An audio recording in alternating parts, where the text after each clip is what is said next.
گەروی هورمز دەواازەی ئەفسانەیی ڕۆژەڵات لە یاسا نێودەوڵەتیەکان گەرو بەشێکە لە بەرزە دەریاکان و سەرجەم کەشتەکان مافیات و چۆیان هەیە بە ناویدا. گەروەکان لە کۆنتڕۆڵی یەک وڵاتدانهین و دەکەونە ناو سیستەمی ئابووری جیهانی و هیچ وڵاتێک مافی نییە بەتەنیا ئیدارەی بدات.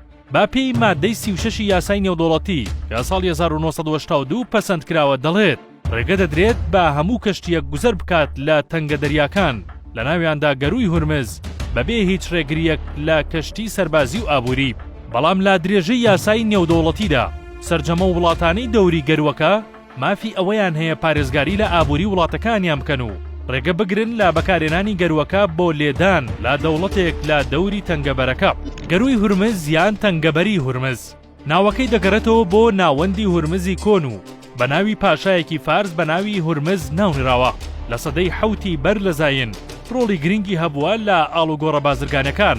دواتر خێزانێکی عەرەب خاوەندارێتی دوورگەکەی دەکرد. ساڵی 1515 پرتوگالەکان داگیریان کرد، پاشان کەوتە ژێردەستی دەوڵەتانی ئەوروپی. ساڵی 1632 بەریتانیا یارمەتی ئێرانیدا لە گرتنی دوورگەکە. جوگرافیای گەروی هورمز دەکەوێتە ناو سنوورە ئاویەکانی ئێران و دەوڵەتی عومان. بەشی گەورەی لە سنووری ئێرانەوەیە و هێزە دەریایەکانی ئێران ئیدارەی دەدەن. لە باکوورەوە پارێزگای بەندەر عەباس و لە باشوورەوە پارێزگای موسەندەم لە عومان. لەو ناوچەیەدا کۆمەڵێک شوێنی تری کێشە لەسەر هەیە لە نێوان ئێران و ئیمارات، لەوانە ئەبو موسا، تەنبل کوبرا و تەنبل سەغرا. ڕوبەری گەروەکە 33 کیلۆمەترە، لە بەرتەسکترین بەشیەوە پانیەکەی 3 کیلۆمەترە، لە فراوانترین شوێن دەکاتە 50 کیلۆمەتر، قوڵیەکەی 60 مەترە. پێگا ئابوووریەکەی گەروی هورمز. گەروی هورمز لە پەیوەست بە ئابووری جیهاندا وەک خوێنهێنەر و خوێنبەر وایە لە لاشەی مرۆڤدا و لە سەدا 20 بە پێی هەندێک سەرچاوەی تر سەدا 40 بازرگانی جیهانی لەو گەروەوە ئەنجام دەدرێت و دەوترێت لە کەمتر لە 6 دقیقا کەشتیەک تێپەڕ دەبێت. لە ڕیزبەندی یەکەمدایە با بەراورد بە 8 گەروەکەی جیهان کە بەو جۆرە دابەش کراوە. یەکەم گەروی هورمز سەدا 19، دووەم گەروی مالاکا سەدا 16، سێەم نۆکەندی پەناما سەدا 8، چوارەم گەروی دانیمارک سەدا 3، پێنجەم گەروی بۆسفۆر سەدا 2، شەشەم نۆکەندی سوێس سەدا 6، حەوتەم گەروی بابلمەندەب سەدا 5، هەشتەم کێوی گودهۆب لە ئەفریقای باشوور سەدا 6. ئەوەی دەمێنێتەوە دابەش دەکرێت بەسەر گەرو ڕێگاکانی تر.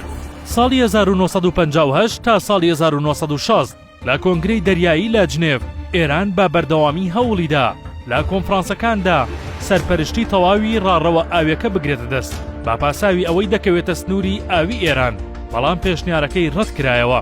ساڵی 1970 ئێران جارێکی تر هەوڵیدا بۆ سەرپەرشتی و ئیدارەدانی ڕاڕەوەکە، بەڵام ڕەت کرایەوە. گەروی هورمز و ململانەی نێوان ئێران و ئەمریکا. ئەمریکا وەک یەکەم دەوڵەتی جیهان و خاوەن پلەی یەکەم لە ئابووری جیهانی بەردەوام چاوی لەو ڕاڕەوەیە کە نەکەوێتە ژێر هەژمونی ئێران بە تەواوەتی، ئەمەش بە دوو فاکتەر.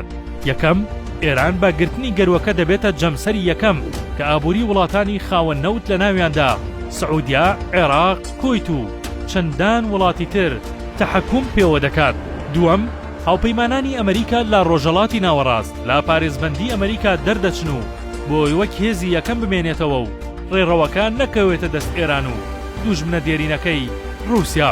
ئەمە وێڕای ئەوەی لا زۆر لایەنی تر سوودی بۆ ئەمریکا هەیە، بۆیە ئێران بەردەوام ئەو ڕاڕەوە وەک چەکی فشار بەکاردێنێت و هەڕەشەی داخستن یان بە ئامانجگرتنی کەشتەکان دەکات. 18 نیسانی ساڵی 1988 هێزی دەریایی ئەمریکا بۆ ماوەی ڕۆژێک لەگەڵ هێزی دەریایی ئێران لە گەروەکە بەیەکیاندادا. ئەمریکا ناوی لەو جەنگەنە ئۆپەراسیۆنی نزای سەرعوف، ئەمەش لە پەرچەکرداری مینڕێژکردنی کەشتی سامیۆل بی ئەمریکی. لەم جەنگەدا وێڕای کۆمەڵێک بەلەم کەشتیەکی جەنگی ئێرانی نقم کرد. لە 3 تەمموزی ساڵی 1970 فڕۆکەی ئایر 655 ئێرانی با موشکی ئەمریکی خرایە خوارەوە با 290 سەرنشینەوە. ئەگەرچی ئەمریکا ڕووداوەکەی وەک هەڵەی تەکنیکی دانا، بەڵام ئێران ڕەتی کردەوە و بە تاکتیکی و بەمەبەست دایە قەڵەم. دوای کشانەوەی ئەمریکا لە ڕێکەوتنامەی ئەتۆمی لەگەڵ دەوڵەتانی 5+1 ئێران جارێکی تر لە سەرزاری سەرۆکۆماری ئێران حەسەن ڕۆحانی هەڕەشەی داخستنی گەروەکەی کرد.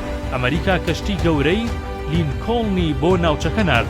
دواتر بەشێکی تری وڵاتانی ئەوروپی کەشتی جەنگیان ناردە ئاوەکانی نزیک گەروەکە بۆ پاراستن و سەلامەتی کەشتیە بازرگانیەکان. سەرباری ئەمە ئێران تا ئێستا چەند فڕۆکەی بێفڕۆکەوانی ئەمریکی کردووەتە ئامانج.